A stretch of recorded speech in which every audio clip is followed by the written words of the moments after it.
ಗ್ರಹಣದ ಗೋಚಾರ ಯಾವ್ಯಾವ ಒಂದು ಮನೆಗಳಲ್ಲಿ ಯಾವ್ಯಾವ ಗ್ರಹಗಳು ಇರುತ್ತೆ, ಅದರ ಜಲಕಂಟಕ ಭೂಕಂಟಕದ ಬಗ್ಗೆ ತಾವು ಹೇಳ್ತಿದ್ರಿ. ಅದನ್ನ ಮುಂದುವರಿಸೋದಾದ್ರೆ ಆ ಹಾ ಗುರುಗಳೇ, ಜಲಕಂಟಕದಿಂದ ಎಂಥ ಹಾನಿಗಳು ನಮ್ಮ ದೇಶದ ಮೇಲೆ ನಮ್ಮ ರಾಜ್ಯದ ಮೇಲೆ ಉಂಟಾಗಬಹುದು, ಜನರು ಹೇಗೆ ಎಚ್ಚರಿಕೆಯಿಂದ ಇರಬೇಕಾಗತ್ತೆ? ನೋಡಿ, ಅವಶ್ಯಕವಾಗಿ ಒಂದು ಗ್ರಹಣ ವಿಚಾರ ಅಂತ ಬಂದಾಗ ನಾವು ಈ ಗ್ರಹಚಾರ ಫಲ ತುಂಬಾ ಇಂಪಾರ್ಟೆಂಟು, ಪ್ರಾಮುಖ್ಯತೆ ಅಂತ ಹೇಳ್ತಾ ಇರ್ತಾರೆ.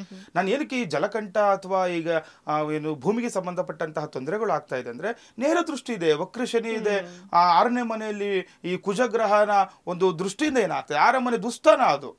ಅದರಿಂದ ಯಾಕಂದ್ರೆ ಯಾರೇ ಜಾತಕದಲ್ಲಿ 6ನೇ ಮನೆ ನೀಚ ಗ್ರಹಗಳಿತ್ತು ಅಂದ್ರೆ ತುಂಬಾ ತೊಂದರೆಗಳನ್ನ ಅನುಭವಿಸ್ತಾರೆ. ಆರೋಗ್ಯ ಸಮಸ್ಯೆಗಳಾಗ್ಬೋದು, ಅಥವಾ ಯಾವುದು ಏಳಿಗೆಗಳು ಆಗ್ತಾ ಇರಲ್ಲ, ಈ ರೀತಿ ತೊಂದರೆಗಳನ್ನು ನಾವು ಎದುರಿಸ್ತಾ ಇರ್ತಾರೆ. ಹಾಗಾಗಿ ಈಗ 6ನೇ ಮನೆಯ ಭೂತತ್ವ ರಾಶಿ ಆಗಿರೋದ್ರಿಂದ ಅದರಲ್ಲಿ ನೀಚಗ್ರಹನ ಶನಿಯ ದೃಷ್ಟಿ ಕೂಡ ಇರೋದ್ರಿಂದ ಈಗ ಭೂಮಿಗೆ ಸಂಬಂಧಪಟ್ಟಂಥದ್ದು ಶನಿ ಜಲತತ್ವ ರಾಶಿಯಲ್ಲಿ ಇರೋದ್ರಿಂದ ಈ ಜಲಕ್ಕೆ ಸಂಬಂಧಪಟ್ಟಂತ ತೊಂದರೆಗಳಾಗುತ್ತೆ. ನಾನು ಹೇಳಿದೆ, ಇನ್ನ 3ನೇ ಮನೆಯಲ್ಲಿ ಗುರುಗ್ರಹ ಇರೋದ್ರಿಂದ ಡಿಜಿಟಲ್ ಮಾಧ್ಯಮ ಆಗ್ಬೋದು, ಅದು ಬೆಳವಣಿಗೆ ಕಾಣುತ್ತೆ, ಇಂಪ್ರೂವ್ಮೆಂಟ್ ಆಗುತ್ತೆ.